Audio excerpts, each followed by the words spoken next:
बांग्लादेश में आरक्षण को लेकर जो बवाल शुरू हुआ था उसने प्रधानमंत्री शेख हसीना की कुर्सी तक ले ली है। भारी प्रदर्शन के बाद अभी भी वहां पर भयंकर भूचाल छाया हुआ है। ऐसे में अब यह हिंसा आगे क्या मोड़ ले सकती है और इस सब के पीछे आखिर हाथ किसका है, ये सब जानेंगे आज हमारे एक्सपर्ट अमित बंसल जी से। अमित जी, आपका स्टूडियो में बहुत बहुत स्वागत है। धन्यवाद सर, मेरा सबसे पहला सवाल ये है कि आप देख रहे हैं बांग्लादेश में पल पल जो है वो अलग होता जा रहा है सिनेरियो। मुझे ये जानना है सबसे पहले सर कि आखिर जो नई सरकार आने वाली है बांग्लादेश में, वो सरकार का रवैया भारत के लिए कैसे रहने वाला है? देखिए, अभी ऑलमोस्ट क्लियर हो चुका है कि सरकार में कौन कौन होगा। जब आर्मी चीफ ने अपने घर पे सारी पॉलिटिकल पार्टीज की मीटिंग बुलाई तो उन्होंने उसमें जो आज की डेट में रूलिंग पार्टी थी, जो शेख हसीना की रूलिंग पार्टी थी, अवामी लीग, उसके किसी भी नेता को नहीं बुलाया। बिल्कुल। उन्होंने किन लोगों को बुलाया? उन्होंने बेगम खालिदा जिया की पार्टी बांग्लादेश नेशनल पार्टी को बुलाया। उन्होंने जमात इस्लामी के नेताओं को बुलाया, जो कि सबसे ज्यादा एक्सट्रीमिस्ट रेडिकल माने जाते हैं। बिल्कुल। और अभी जो छात्रों की मांग है, जिसके ऊपर उन्होंने कहा है कि मोहम्मद यूनुस हैं, जो अर्थशास्त्री हैं, नोबेल पुरस्कार विजेता हैं और जो अभी तक जेल में थे, जिनको इस नई सरकार का, अभी कार्यवाहक सरकार का अध्यक्ष बनाया जाएगा, ये अभी सरकार का हिस्सा बनेंगे। अब अगर हम इन तीनों धड़ों को देखते हैं, चाहे वो मोहम्मद यूनुस हों जी, चाहे वो बांग्लादेश नेशनल पार्टी हो जिसकी लीडर खालिदा जिया हैं, और चाहे वो जमात इस्लामी हो, इन तीनों लोगों का और ऑर्गेनाइजेशंस का और पार्टीज का जो रवैया है वो भारत के प्रति एंटी इंडिया रहा है शुरू से ही। ओके। जब खालिदा जिया बांग्लादेश की प्रधानमंत्री थी तो भारत के और बांग्लादेश के संबंध मधुर थे ही नहीं, क्योंकि इनकी करीबी पाकिस्तान के साथ बहुत ज्यादा जाहिर है। और अगर आप देखेंगे तो ये जो खालिदा जिया के हस्बैंड थे, जनरल जियाउर रहमान, वो 1975 में, उसके बाद 77 में एक सशस्त्र विद्रोह में शामिल थे जो मिलिट्री ने किया था। तो कहीं ना कहीं ये सब चीज़ें इसमें पार्टिसिपेट करती हैं। अवामी लीग, जब शेख मुजीबुर रहमान ने उनको स्टैब्लिश किया और उसके बाद जब शेख हसीना ने इसको चलाया, ये हमेशा से ही भारत की करीबी रही है।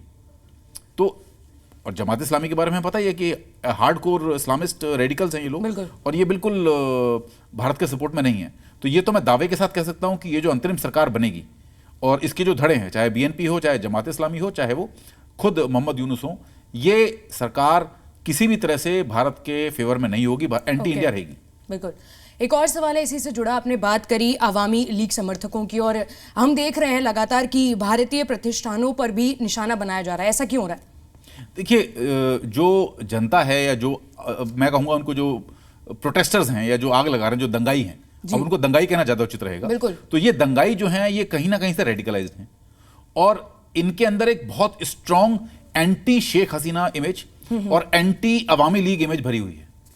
तो उनको ये लगता है कि जो कोई भी शेख हसीना से जुड़ा हुआ है उसको मार देना चाहिए, जो कोई भी अवामी लीग से जुड़ा हुआ है उसको मार देना चाहिए, और जो कोई भी इनके साथ सपोर्टर है उसको मार देना चाहिए, जिसमें कि वो इंडिया का भी हाथ लेते हैं। उनको लगता है कि आज शेख हसीना एक जो कॉमन इस तरह का प्रचार फैलाया जा रहा है बांग्लादेश के अंदर, वो ये है कि शेख हसीना इतनी पावरफुल इसलिए बनी क्योंकि उनको हिंदुस्तान का, इंडिया का सपोर्ट था। तो इसलिए लोग एंटी इंडिया भी टर्न अप हो रहे हैं, और ये सबसे बड़ा कारण है। आप देखेंगे कि जो खबरें आ रही हैं उसके मुताबिक कई अवामी लीग के नेताओं को मार दिया गया है, जिंदा जला दिया गया है। एक इमेज आ रही थी, इसमें एक नेता को मार करके पुल से उल्टा टांग दिया गया। तो इस तरह की जो बर्बरता की खबरें आ रही हैं उससे पता लग रहा है कि जनता को किस तरह से रेडिकलाइज कर दिया गया है। बिल्कुल। जो एक्सट्रीम रेडिकलाइजेशन है और जो जिस तरह के दंगा हो रहे हैं, जिस तरह से लोगों को सरेआम लिंच किया जा रहा है, मारा जा रहा है, जिंदा जलाया जा रहा है, ये तो कहीं भी नहीं होता था। बिल्कुल। और इस तरह का हो रहा है तो ये तो नफरत जिस तरह से भरी हुई है, और एक दिन की नफरत नहीं है, बहुत लंबे समय से इन लोगों के दिमाग में इस तरह की चीजें भरी जा रही थी। बिल्कुल। आपने दंगों की बात करी है, दंगे लगातार चल रहे हैं, सार्वजनिक रूप से जो है सेना ने अब जिम्मेदारी ले ली है देश की, फिर भी ये हिंसा क्यों नहीं रुक पा रही है? आपको क्या लगता है? देखिए, सेना ने जिम्मेदारी ली इन दंगों को रोकने की। अब दंगों की अगर आप पूरी ओवरऑल देखें, जो टाइमलाइन है पिछले 2 महीनों की, प्रोटेस्टर सड़क पर आए, खालिदा जिया ने पुलिस को इनके ऊपर क्रैकडाउन करने का आदेश दिया। तो जो बांग्लादेश की पुलिस थी उसने गोलियां चलाई, उसने लाठीचार्ज किया, उसने आंसू गैस के गोले छोड़े, जिसकी वजह से लगभग 300 प्रदर्शनकारी पिछले कुछ महीनों में मारे जा चुके हैं।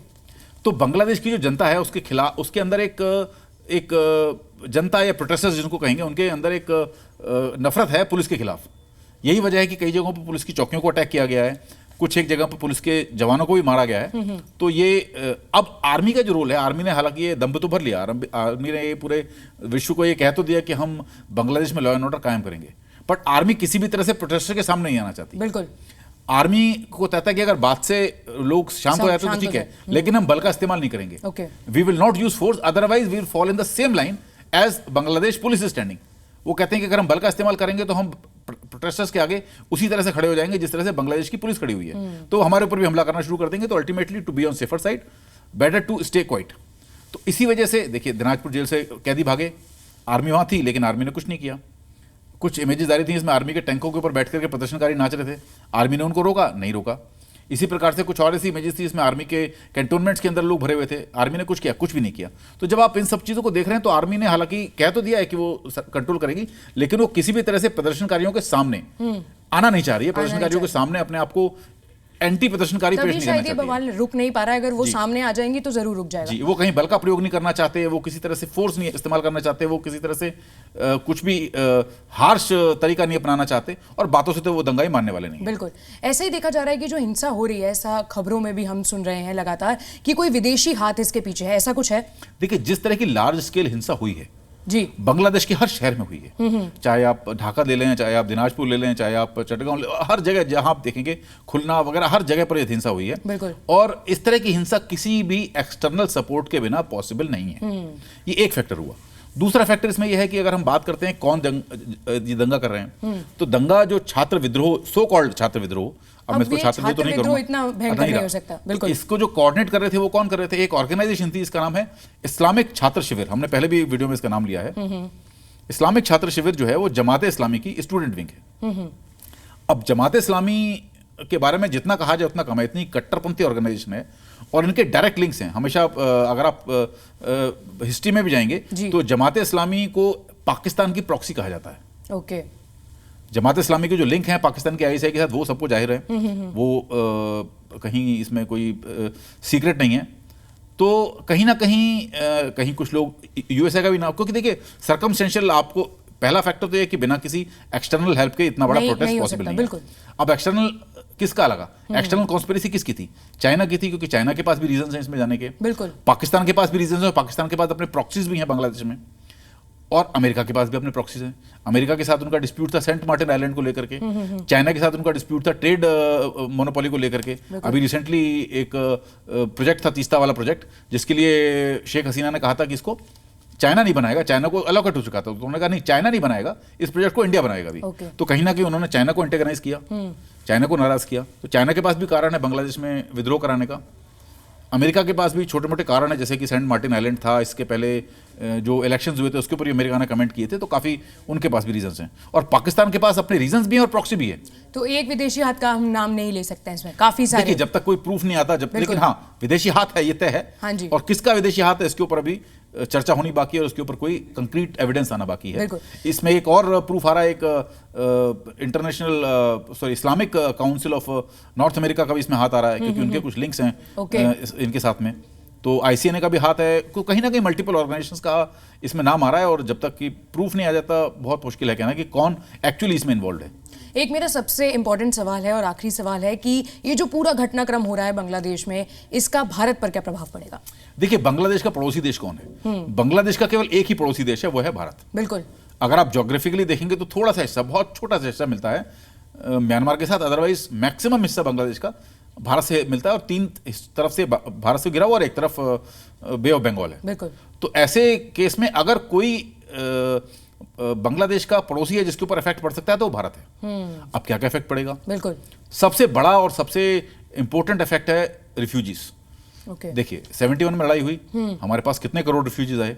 आज भी भारत का आसाम और नॉर्थ ईस्ट और बंगाल वो डेमोग्राफिक चैलेंजेस से जूझ रहा है, क्योंकि इतने सारे रिफ्यूजीज आ गए। बिल्कुल। अब यहाँ फिर इस तरह का वायलेंस हो रही है, तो उस वायलेंस में और रिफ्यूजीज आएंगे। बिल्कुल। और ये रिफ्यूजीज कौन होंगे? हो सकता है ये करीब 1.3 करोड़ के आसपास तो वहाँ पर हिंदू रिफ्यूजीज हैं, जिनको मारा जा रहा है, काटा जा रहा है, हिंदू जनता को, वो भी आएंगे। अवामी लीग के जो नेता हैं जिनको मारा जा रहा है, जिनके प्रॉपर्टीज को जला दिया गया, वो भी आएंगे। आप हर किसी को रोक नहीं सकते, कहीं ना कहीं से लोग आने का। और जेनेवा कन्वेंशन के तहत अगर आपके पास कोई रिफ्यूजी आ जाता है, you are bound to give him shelter. Already हमारे देश में इतने सारे रोहिंग्या भरे हुए हैं, तो आप कहीं ना कहीं रिफ्यूजी क्राइसिस से बहुत बड़ा हो जाएगा। बिल्कुल। दूसरा क्राइसिस है, बांग्लादेश बहुत सेंसिटिव कंट्री है। अब अगर आप उसके अंदर इन लोगों को बिठाएंगे पावर में, जमात इस्लामी जैसे लोगों को, जो कि पाकिस्तान के प्रॉक्सी हैं, तो कहीं ना कहीं हमारी खुद की सोवरेनिटी को भी खतरा है। भारत का जो सिलीगुड़ी कॉरिडोर है बड़ा सेंसिटिव है, बांग्लादेश से लगा हुआ है, तो ऑलरेडी चाइना उसको थ्रेटन करता रहता है नॉर्थ से डोकलाम के थ्रू। तो अगर आप कहीं ना कहीं स्ट्रेटेजिक फैक्टर देखेंगे तो वो भी बहुत इंपॉर्टेंट है। बांग्लादेश पास्ट में हिस्टोरिकली अगर जाएंगे तो बांग्लादेश नॉर्थ ईस्ट के जो आतंकवादी गुट रहे हैं उनकी एक बहुत स्ट्रांग सेफ हेवन रही है। चाहे NSCN-IM हो, NSCN क्यों, इन सबके ट्रेनिंग कैंप्स, इन सबके हथियार, लॉजिस्टिक्स, ये सब के सब बांग्लादेश में लोकेटेड रहे हैं, जो कि पिछले कुछ वर्षों से नहीं है, क्योंकि जब से शेख हसीना पावर में आई तो उन्होंने इन कट्टरपंथियों के ऊपर क्रैकडाउन किया है। बिल्कुल। तो ये बहुत हाई चांसेस है कि इनको भी वहां शेल्टर मिलना शुरू हो जाए। जमात इस्लामी के आतंकवादी गुटों के साथ बहुत संबंध हैं, इनके संबंध हिजबुल मुजाहिदीन के साथ हैं, इनके संबंध लश्कर तैयबा के साथ हैं, इनके संबंध जैश ए मोहम्मद के साथ हैं। तो ये भी हो सकता है कि कल को जैसे हमारे वेस्ट में ऑलरेडी एक आतंकवाद की फैक्ट्री खुली हुई है, बिल्कुल, ऐसा ना हो कि जमात इस्लामी के चलते ईस्ट में भी एक आतंकवाद की फैक्ट्री खुल जाए। बिल्कुल। फिर एक सबसे बड़ा फैक्टर आता है ट्रेड का। भारत का काफी सारा ट्रेड बांग्लादेश के साथ होता है, बिल्कुल, और वो कहीं ना कहीं इफेक्ट होगा। हालांकि बांग्लादेश के साथ India is not the best, सबसे ज्यादा ट्रेड इंडिया के साथ नहीं होता, India is number 2 after China, but कहीं ना कहीं होता है और ये कहीं ना कहीं इफेक्ट होगा, बिल्कुल, क्योंकि जब आपके पास बांग्लादेश में एक एंटी इंडियन गवर्नमेंट है तो हमारे इंटरेस्ट को कहीं ना कहीं बाधित करेगी। तो ये ओवरऑल भारत के लिए अच्छा नहीं, भारत के लिए अच्छा नहीं है, बिल्कुल भी अच्छा नहीं है, बिल्कुल। और देखना होगा कि किस तरह से गवर्नमेंट बैठेगी, नए इलेक्शंस कब होंगे, उसमें कौन पावर में आता है और किस तरह से कहते हैं ना ऊंट किस करवट बैठेगा, तो हमें देखना पड़ेगा आने वाले समय में। लेकिन ये बहुत जो कुछ भी है वो हमारे फेवर में नहीं है। जिस तरह से हिंदुओं को मारा जा रहा है, जिस तरह से पॉलिटिशियंस को मारा जा रहा है और जिस तरह से टोटल एनार्की है, वो कहीं भी इंडिया के फेवर में नहीं जाती है। बिल्कुल। आपने सर इस मुद्दे से जुड़ी कई अहम जानकारियां दी हैं। आपकी इतनी जानकारी के लिए बहुत बहुत धन्यवाद। ऐसी और जानकारी के लिए देश और दुनिया की तमाम खबरों के लिए देखते रहें India.com।